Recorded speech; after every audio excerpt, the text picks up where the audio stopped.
ಸುಮ್ಮನೆ ಇಲ್ಲದ ಈ ವೇಗ, ಈ ಕೌಪಿನ ಗುರೂಜಿ ತರ ಆಗ್ಬಿಡ್ತೀರಾ ಅಷ್ಟೇ. ಹೌದು, ಕೌಪಿನ ಇಲ್ದಿದ್ಗ ತಗೊಬಂದ್ ತಟ್ಟೆನಲ್ಲಿ ಇಟ್ಕೊಂಡ ಹಾಗೆ. ಇದನ್ನ ನನ್ನ ಗುರುಗಳು ತುಂಬಾ ಅದ್ಭುತವಾಗಿ ನನ್ನ ತಾತ ಹೇಳ್ಕೊಡೋರು.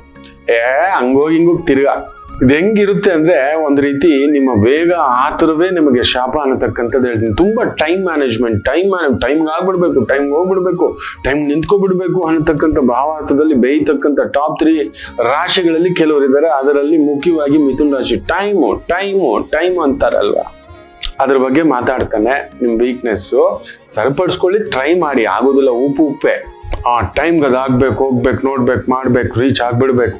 ಅರ್ಧ ಗಂಟೆ ಮೊದಲೇ ಶುರು ಮಾಡ್ಕೊಬಿಟ್ಟಿರ್ತಾರೆ. ಎತ್ತಿಟ್ಕೊಳ್ಳೋದು, ಇನ್ನೊಂದು ಎಲ್ಲಾದ್ರೂ ಒಂದು ಟ್ರಿಪ್ಗೆ ಹೋಗ್ಬೇಕು, ಎಲ್ಲಾದ್ರೂ ಒಂದು ಡಾಕ್ಟರ್ ಹತ್ರ ಹೋಗ್ಬೇಕು, ಅಪಾಯಿಂಟ್ಮೆಂಟ್ ಮೊದಲೇ ಪಟ ತನ್ನ ತಟ್ಟೆಲ್ ಕಸ ತುಂಬಿಸಿಟ್ಕೊಬಿಡೋದು. ನಿಮ್ಮ ವೇಗವೇ ನಿಮ್ಮ ಆರೋಗ್ಯಕ್ಕೆ ಶಾಪ.